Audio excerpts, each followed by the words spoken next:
राजा जनक द्वारा आयोजित सीता स्वयंवर का समाचार जब अयोध्या और ऋषि विश्वामित्र तक पहुंचा, तब उन्होंने श्रीराम और लक्ष्मण को जनकपुर ले जाने का निश्चय किया। राजा जनक को खेत में हल चलाते समय भूमि से एक कन्या प्राप्त हुई। इस कन्या का नाम सीता रखा गया, क्योंकि उनका प्राकट्य पृथ्वी से हुआ था। राजा जनक और रानी सुनैना ने सीता का पालन पोषण पुत्री के समान किया। सीता बचपन से ही अत्यंत शांत, संयमी और करुणामयी स्वभाव की थी।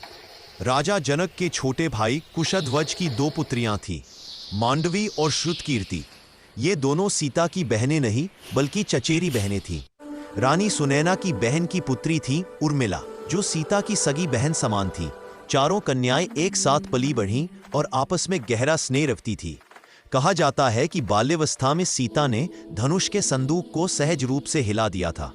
इसी कारण राजा जनक ने स्वयंवर की शर्त रखी कि जो शिव धनुष पर प्रत्यंचा चढ़ाएगा वही सीता का पति बनेगा।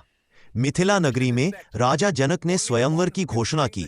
स्पष्ट थी, जो कोई भी भगवान शिव के धनुष को उठाकर उस पर प्रत्यंचा चढ़ाएगा वही सीता का पति बनेगा।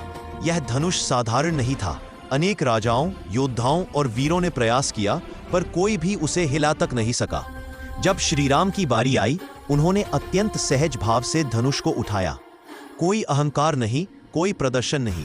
जैसे ही राम ने प्रत्यंचा चढ़ाने का प्रयास किया, अचानक तेज गर्जना हुई। भगवान शिव का धनुष दो भागों में टूट गया। पूरा मिथिला नगर स्तब्ध रह गया। यह स्पष्ट हो गया कि यही भगवान विष्णु का अवतार है। राजा जनक ने सीता का हाथ श्रीराम को सौंप दिया। सीता ने पूर्ण श्रद्धा से राम को वरमाला पहनाई। मिथिला में आनंद और उत्सव का वातावरण छा गया। कुछ ही समय में चारों भाइयों राम, लक्ष्मण, भरत और शत्रुघ्न का विवाह क्रमशः सीता, उर्मिला, मांडवी और श्रुतकीर्ति से संपन्न हुआ। विवाह के पश्चात नवविवाहित राजकुमार और राजकुमारियां अयोध्या की ओर प्रस्थान करते हैं। मार्ग में नगर नगर उत्सव मनाया जाता है।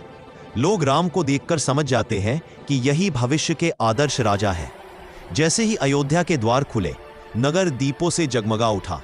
राजा दशरथ, माताएं और पूरा नगर फूलों, वादियों और जय घोष के साथ अपने राजकुमारों का स्वागत करता है। अयोध्या में हर्ष, शांति और आशा का वातावरण फैल जाता है। हर व्यक्ति को लगता है अब धर्म और मर्यादा का युग प्रारंभ हो चुका है।